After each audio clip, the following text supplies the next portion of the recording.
ଗେଲୁ ଗେଲୁ ଭାଲୁର ଦେହ ଖରାପ, ମୁଁ ସେଥିଲାଗି ଗାଁକୁ ଯାଇଥିଲି, ଆସିଗଲି। ଗେଲୁ ଜିମି ଜିମି ତୁ ମୋତେ ବେଶୀ ଖୋଜୁଥିଲୁ ନା? ମୁଁ ଗାଁକୁ ଯାଇଥିଲି, ମୁଁ ଆସିଗଲି। ହ୍ୟାଲୋ ହାଏ ସାଙ୍ଗମାନେ, ମୋର ଭାଇ ଚାଲିଗଲା ଦୁନିଆରୁ, ମୁଁ ସେଥିଲାଗି ଗାଁକୁ ଯାଇଥିଲି, ଆସିଯାଇଛି। ଆଉ ଆପଣମାନେ ମୋ ଭିଡ଼ିଓଟାକୁ ଦେଖିବେ। ବେଶୀ କିଛି ପକେଇନି, ଏମିତି ଟିକେ ଟିକେ, କିନ୍ତୁ ଦୁଃଖର ସମୟରେ ମୁଁ ସେଇ ଟାଇମ୍ରେ ଭିଡ଼ିଓ କରିନି। ସେ ଯେତେବେଳେ ହସି ମଜାକ କରୁଥିଲି ସେଇ ଟାଇମ୍ରେ ଟିକେ ଭିଡ଼ିଓ କରିଦେଇଥିଲି। ହ୍ୟାଲୋ ହାଏ ନମସ୍ତେ। ମୁଁ ବହୁତ ଦିନ ବାଦେ ଏବେ ଯାଇଥିଲି ଆମର ଗାଁକୁ, ମୋର ବାପାଘର ଗାଁକୁ ଯାଇଥିଲି। ମୋର ଭାଇ ଡେଥ୍ ହେଇଗଲେ, ବଡ଼ ଭାଇ, ସେଥିଲାଗି ଯିବାକୁ ବାଧ୍ୟ। ମୁଁ ଏଇ ଭାଉଜଙ୍କର ତଳେ ବସିଛନ୍ତି, ସେ ଭାଉଜଙ୍କର ସ୍ୱାମୀ ଅଟେ। ଆଉ ଏ ଝିଆରୀ, ଏ ଭାଇ, ଯେଉଁ ଭାଇ ଚାଲିଗଲେ ସେ ଭାଇଙ୍କର ଝିଅ ଇଏ, ସେଥିଲାଗି ଗାଁକୁ ଯିବାକୁ ବାଧ୍ୟ। ବଡ଼ ଭାଇ ମୋର, ସବୁ ଭାଇ ଭଉଣୀର ପରେ ସେ ବଡ଼ ଭାଇ। କିନ୍ତୁ ଏବେ ମୋର ଆହୁରି ଦୁଇଟା ଭାଇ ଭାଉଜ ସମସ୍ତେ ଏକାଠି ଅଛନ୍ତି। ତିନି ଭାଇ ଆମର, ତିନି ଭାଇରେ ଗୋଟେ ଭାଇ ଚାଲିଗଲେ। ଏବେ ଭାଇମାନେ ହିଁ ସବୁ କାର୍ଯ୍ୟର ଯାହା କିଛି କାମ ଘର ଭାଇମାନେ କରୁଛନ୍ତି। ଆଉ ପୁତୁରା ଏବେ ବସିଛି ଶ୍ରାଦ୍ଧରେ, 11 ଦିନର ଶ୍ରାଦ୍ଧ ଦିନ ପୁତୁରାକୁ ବସେଇଛନ୍ତି। ଭାଇ ଏଠି ଛିଡ଼ା ହେଇଛି, ଆଉ ଗୋଟେ ଭାଇ ବସିଛି। ଏମିତି ମୁଁ ଅଲଗା ମୋତେ କାମରେ ଲଗେଇ ଦେଇଥିଲେ, ମୁଁ ଆସିକି ଟିକେ ଖାଲି ଭିଡ଼ିଓ କରିଦେଇକି ଗଲି। ଆମ ସାନ ଭାଉଜ ଏବେ ଘିଅ ହବ, ଘିଅ କରିବା ଲାଗି ବ୍ରାହ୍ମଣ ଦୁଇଟା ବସିଛନ୍ତି।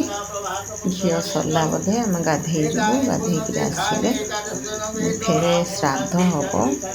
12 ଦିନର ବାରପତ୍ର ଶ୍ରାଦ୍ଧ ହବ। ଏସବୁ କାମରେ ଗାଁକୁ ଯିବାକୁ ପଡ଼ିଲା। ଏ ହେଉଛି ମଝିଆ ଭାଉଜ, ମଝିଆ ଭାଇ ବାହାରେ ଛିଡ଼ା ହେଇଥିଲେ, ସେମାନେ ହିଁ ସବୁ କରୁଛନ୍ତି। ମାନେ ଏମିତିରେ ମୋ ପୁତୁରା କମଜୋରି ନ ହଉ, ସବୁବେଳେ ଭଲ ରହୁ। ତାର ବାପା ଚାଲିଗଲା, ବଡ଼ ଭାଇ ସେ। ଏ ସାନ ଭାଇମାନେ, କକାମାନେ ହିଁ ସବୁ ଘରର କାମ କ୍ରିୟା କରୁଛନ୍ତି। ଆଉ ଏ ପୁଅଟା ଆମର କିଛି ଜାଣୁନି, କିଛି ନାହିଁ, ବାଧ୍ୟ ହେଇକିରି ବସିଛି କରୁଛି, କିନ୍ତୁ ଭଲକିରି ବସି ବି ପାରୁନି। କ'ଣ କହିବା ଆଜିକାଲି ପିଲାମାନେ। ଆଉ ମୁଁ ବି ସେପଟେ ବିଜି ଥିଲି, ସେଥିଲାଗି ବେଶୀ ଆମର ଘରର ଭିଡ଼ିଓ ଭଲକିରି କରିନାହିଁ। ଏମିତି ଟିକେ କେତେବେଳେ ଝଲକ ଦେଖେଇ ଦେଇଛି। ମୁଁ ବି ଭାବିଥିଲି ସବୁ ଭିଡ଼ିଓ କରିବି, ବାହାର ବି ଆମେ କେଉଁ ଜାଗାରେ ରହୁଛୁ, ମୋର ଗାଁ କେଉଁ ଗାଁ, ଏସବୁ ମୁଁ ଭାବିଥିଲି ବହୁତ କିଛି କରିବି ବୋଲି। ନାହିଁ, ମୁଁ ଅଚାନକ ଆସିଗଲି, ସେଥିଲାଗି ମୁଁ ଭିଡ଼ିଓ କରିନାହିଁ ବେଶୀ। ଆଉ ଦେଖନ୍ତୁ ମୁଁ ଏଇଟା କେମିତି ଭିଡ଼ିଓଟା ଟିକେ କରିଦେଇଛି। ଲାଷ୍ଟକୁ ମୋର ଝିଆରୀ ଗୋଟାକୁ ଧରେଇ ଦେଇଥିଲି, ଟିକେ ହେଲ୍ପ କରେ ବୋଲି, ସେ କରିଥିଲା ହେଲ୍ପ। ଏଇଠି ସିଢ଼ି ଘର ଅଛି, ସିଢ଼ି ଘର ପାଖରେ ବସିଛନ୍ତି। ସିଆଡ଼ୁ ଆଲୁଅଟା ପଡ଼ୁଛି, ସେଥିଲାଗି ଦେଖାଯାଉନି। ଆଉ ଏଇଠି ସବୁ ବସିଛନ୍ତି ଝିଆରୀ ପୁତୁରା, ଦେଖିବାରେ ମୁହଁ ଢାପି ଦେଲେ। ସବୁ ଉପର ରୁମ୍ରେ ହିଁ ସବୁବେଳେ ବସିଥାନ୍ତି ଭାଇ ଭଉଣୀ। ତିନି ଭାଇର ପୁଅ ଝିଅ ସବୁ ଉପର ଘରେ ହିଁ ସମସ୍ତେ ଗୋଟେ ଜାଗାରେ ହିଁ ରହନ୍ତି ମିଳିମିଶିକିରି।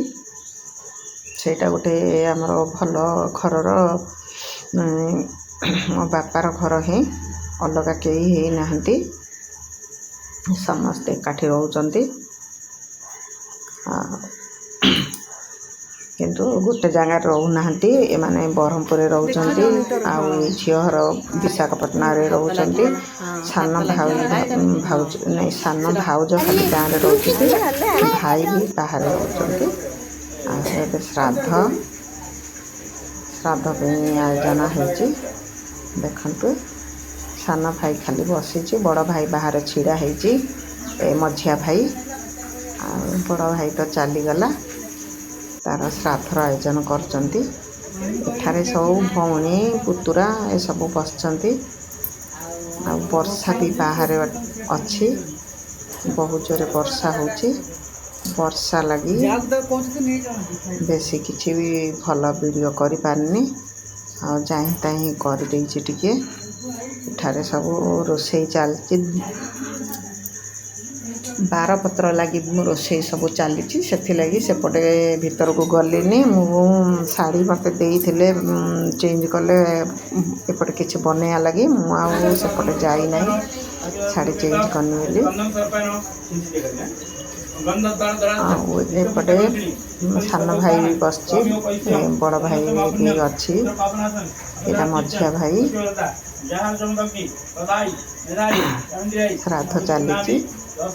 ସେପଟେ ସାନ ଭାଇ ଅଛି, ଏପଟେ ମଝିଆ ଭାଇ ଅଛି, ଆଉ ବଡ଼ ଭାଇର ପୁଅ ଶ୍ରାଦ୍ଧ କରୁଛି। ଦାଦାମାନେ କେବେ ହେଲେ ପୁତୁରାକୁ ମେହସୁସ ହେବାକୁ ଦେଇନାହାନ୍ତି। ମାନେ ମୋ ଭାଇ ଚାଲିଗଲା, ପୁଅ କେବେ କହିବନି ଯେ ମୋର ବାପା ଚାଲିଗଲା, ମୁଁ ଏକୁଟିଆ କରୁଛି ବୋଲି। ଦାଦାମାନେ ବହୁତ ତାକୁ ସହଯୋଗ କରୁଛନ୍ତି। ଆଉ ସବୁ ମୋର ନିଜ ଭାଇମାନେ ହିଁ ସବୁ ଦାୟିତ୍ୱ ମୁଣ୍ଡେଇଛନ୍ତି। ଆଉ ଖୁଡ଼ିମାନେ ବି ବହୁତ ଦାୟିତ୍ୱ ମୁଣ୍ଡେଇଛନ୍ତି। ଏମାନେ ନହେଲେ ଆମେ ଯଦି ଭାଇମାନେ ଯଦି ଚୁପଚାପ ଆସି କୁଣିଆ ଘର କରି ରହିଥାନ୍ତେ, ଆଜି ପୁଅକୁ ବହୁତ ଚୋଟ ଲାଗିଥାନ୍ତା। ସେ ସବୁ କରିନାହାନ୍ତି, ପୁତୁରା ଜାଣିପାରିନି। କିନ୍ତୁ ଏଇଟା ସବୁଦିନ ପାଇଁ ଏ ଆଦର୍ଶ ରହୁ। ଆଜି ନହେଲେ କାଲିକି ଏ ଭିଡ଼ିଓଟେ ବାହାର କରିକିରି ଦେଖୁ ପୁତୁରା ମୋର ଫ୍ୟାମିଲି କେମିତି ଥିଲେ, ମୋ ଫ୍ୟାମିଲି କେମିତି ଅଛନ୍ତି। ଏ ହେଉଛି ମୋ ସାନ ଭାଇର ଝିଅ, ଏଇଟା ହେଉଛି ମୋ ଭଉଣୀର ବଡ଼ ବୋଉ ଆଉ ତାର ଦେଢ଼ ଶାଶୁ। ମୁଁ ସେଠାରେ ବସିଥିଲି ଟିକେ, ସେଥିଲାଗି ଭିଡ଼ିଓ କରିଦେଲି। କାମ କରିକରି ମୁଁ ହେଲେ ଭଲକିରି ନଥିଲି, ବର୍ଷାରେ ଭିଜି ବି ଚେହେରା ଡାଉନ୍ ହେଇଯାଇଛି। ମୋ ଝିଆରୀ ଏଇଟା ମଝିଆ ଭାଇର ଝିଅ ଅଟେ। ଇଏ ବି ବ୍ଲଗ୍ ବନାଉଛି। ଏଇମାନେ ବିଶାଖାପାଟଣାରେ ରହୁଛନ୍ତି। ମାଆକୁ କହିଲି ଟିକେ ଝିଅ ସମସ୍ତଙ୍କର ଭିଡ଼ିଓ କର ବୋଲି, ହେଲେ ସବୁ ଟିକେ କରିଛି। ମୋ ଭାଇ କହେ ରହ ପରେ କରିବୁ ଏବେ କାମରେ ବିଜି ଅଛୁ, ଏମିତି। ସେଥିଲାଗି ଗୋଟେ ଭିଡ଼ିଓ କରିଥିଲୁ। ଏଇ ଭିଡ଼ିଓଟା ମୋ ଝିଆରୀ ଏଇଠି କରିଛି। ଏ ଆମ ଭଉଣୀ ଅଛି, ଭଉଣୀକି ବାଇ କରେ ବୋଲି ମୋ ଝିଆରୀ କହୁଛି। ତା ମମିକୁ ବି କହୁଛି ମମି ବାଇ କର। ସେଥିଲାଗି ହସା ହସି ହେଉଛନ୍ତି। ଏବେ ମୋ ଭାଇ ବି ଆସିବ, ମୋ ମଝିଆ ଭାଇ ଏଇଟା। ତା ଝିଅ କହିବ ଡାଡ଼ି ବାଇ କର। ସେଥିଲାଗି ସେ ବୁଝିପାରିନଥିଲା କ'ଣ କରୁଛି ବୋଲି। ବ୍ଲଗ୍ ବନାଉଛି କହିବାରେ ବାଇ କଲା।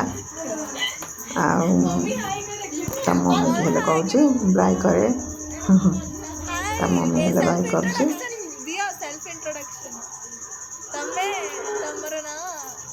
ବେଶୀ ଭାଇ ଭାଉଜର ଉମର ହେଇନି।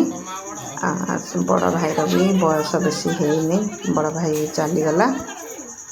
ଏଇଟା ଭାଉଜ ପଶିଛନ୍ତି କଣକୁ, କ'ଣ କରିବା। ଆମର ଭାଗ୍ୟ ଖରାପ।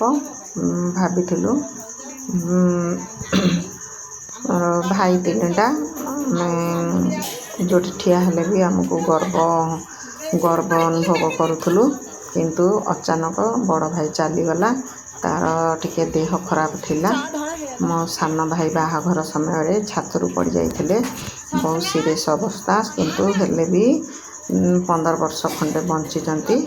ଏବେ ଅଚାନକ ପାରାଲିସିସ୍ ବି ହେଲା, ହାର୍ଟ ଚୋକ୍ ହେଇଗଲା ବୋଲି ଭାଉଜ କହୁଛନ୍ତି। ଆମେ ତ ଦେଖିନୁ, ଯାଇନଥିଲୁ, ହସ୍ପିଟାଲ ନେଇଥିଲେ। ଅଚାନକ ଏସବୁ କାଣ୍ଡ ହେଲା।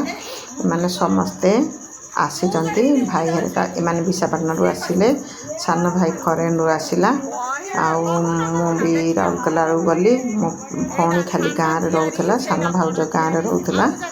ଗାଁକୁ ନେଇକିରି ଆସିଲେ ଆମର ଲାଷ୍ଟକୁ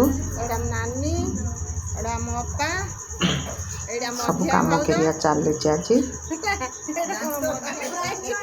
ସବୁ ଯାହା ହଉ ଦୁଃଖ ଭିତରେ ବି ଖୁସି କରେଇବା ପାଇଁ ବୋଲି ଚେଷ୍ଟା କରୁଛି।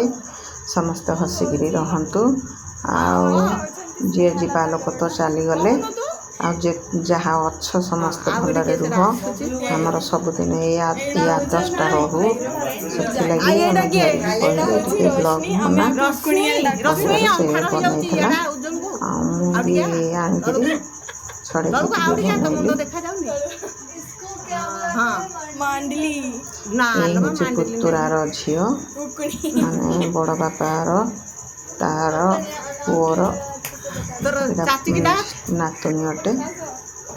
ଏଇଟା ତାଙ୍କର ବଡ଼ ବାପାର ନାତୁଣୀ ବୋଉ ଗୋଟେ, ମାନେ ମୋର ଭାଇ ବଡ଼ ବାପା ଭାଇର ବୋହୂ ଅଟେ। ତାଙ୍କର ହେଲେ ସେଇ ପୁତୁରାଟା ବି 2 ବର୍ଷ 2.5 ବର୍ଷ ହେଲା ଚାଲିଗଲେ। ଆଉ ସେ ବି ଏବେ ଏକୁଟିଆ। ଏଇଟା ସାନ ଭାଉଜ ଅଟେ, ସାନ ଭାଉଜ। ସେ ଉପର ଘରେ ଥିଲା, ତାର ହେଲେ ଜ୍ୱର ହେଇଯାଇଛି, ସେଥିଲାଗି ସେ ଟିକେ ନର୍ଭସ୍ ଅଛି। ଏବେ ଆସିଲା ତଳକୁ। ଆଉ ଏଇଟା ତା କାକି ଝିଆରୀ, ଇଏ ହେଉଛି ତାର ମମି। ଇଏ ଚଣ୍ଡୀ ବହୁତ ବଢ଼ିଆ ଆକ୍ଟିଂ କରେ, ବହୁତ ନାଚ କରେ। ମାନେ ତାର ଦେଖିବେ ବ୍ଲଗ୍ଟା ବହୁତ ସୁନ୍ଦର କରିଛି। ସବୁ ଭିଡ଼ିଓ ଗୁଡ଼ାକ ଆହୁରି ରଖିଛି, ତା ମମି ସବୁ ରଖିଛି। ମୁଁ ଗାଳି ଦେଲି ଏସବୁ ରଖିକି କ'ଣ କରୁଛୁ, ଭିଡ଼ିଓ ନ ପକେଇକିରି ସବୁ ଦେଖେଇଲା। ମାନେ ବହୁତ ଭଲ ଆକ୍ଟିଂ ଜାଣିଛି, ଭଲ କରୁଛନ୍ତି। ଏଇଟା ମୋ ସାନ ଭାଇ, ଏଇ ଫରେନ୍ରେ ଥିଲା, ଆସିଛି।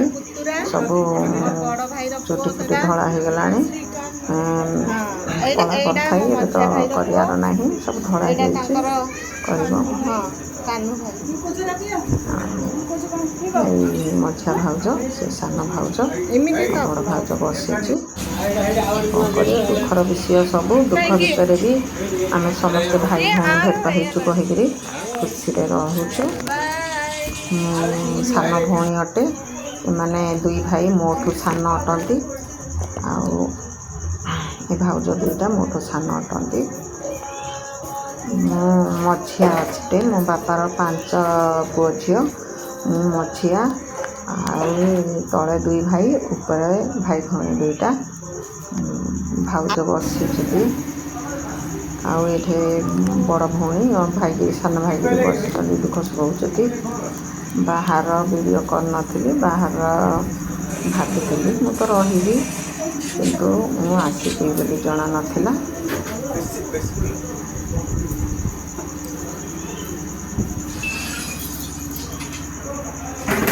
ମୁଁ ଏବେ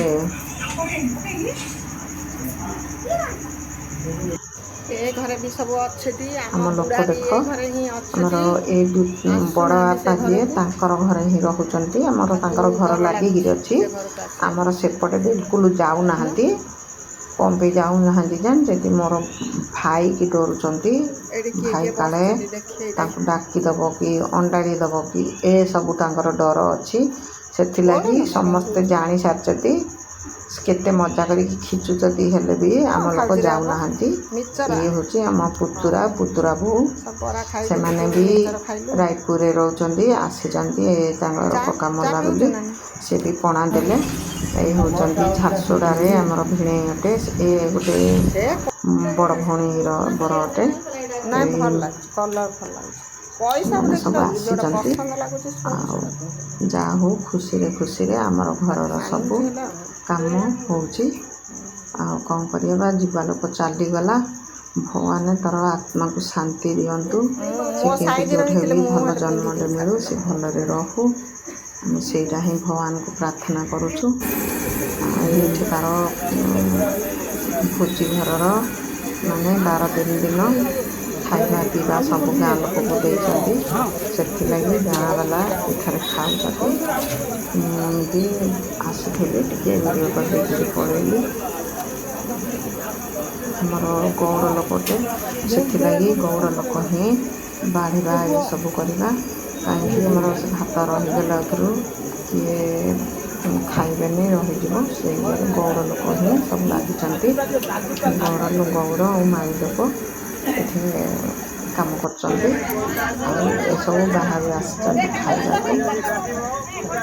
ସମସ୍ତେ ଖାଇବା ବସା ହେଇଛି। ଆମେ ସେଇଦିନ ହିଁ ପଳେଇ ଆସିଲୁ। ଅଚାନକ ଟିକଟ କଟା ହେଲା, ଅଚାନକ ଆସିଛୁ। ହେଲେ ମୁଁ ଦେଖୁଛି ରବିବାର ଥିଲା, କାଉଁରିଆ ବାଲାମାନେ ସବୁ କେତେ ଯାଉଥିଲେ, ଟିକେ ଭିଡ଼ିଓ କରିଦେଇଛି। ମୁଁ ଜାଣିନଥିଲି ଆମର ହେଲେ ଏପଟେ ସବୁ କରୁଛନ୍ତି ବୋଲି, ସେଥିଲାଗି ଦେଖିଲି ତ ବହୁତ ଖୁସି ଲାଗିଲା। ଆଗ ଏସବୁ ନଥିଲା, ଏବେ ଅଛି ଏସବୁ, ଭଲ ଲାଗିଲା, ସେଥିଲାଗି ଭିଡ଼ିଓ କଲି। ଏଇଟା ହେଉଛି ବାଲସିରା ରୋଡ଼। ବାଲସିରା ରୋଡ଼ରେ ଛିଡ଼ା ହେଇଥିଲୁ ବସ୍ ଲାଗି। 8:30 ରାତି ହେଲାଣି, ବସ୍ ଆସିବ, ଗଭର୍ଣ୍ଣମେଣ୍ଟ ବସ୍। ପୁଅ ଟିକଟ କାଟିଥିଲା, ସାଙ୍ଗେ ସାଙ୍ଗେ ଟିକଟ କାଟିଲା, ସାଙ୍ଗେ ସାଙ୍ଗେ ଆସିଗଲୁ। ନା ମୋର କୁକୁରର ଦେହ ଖରାପ।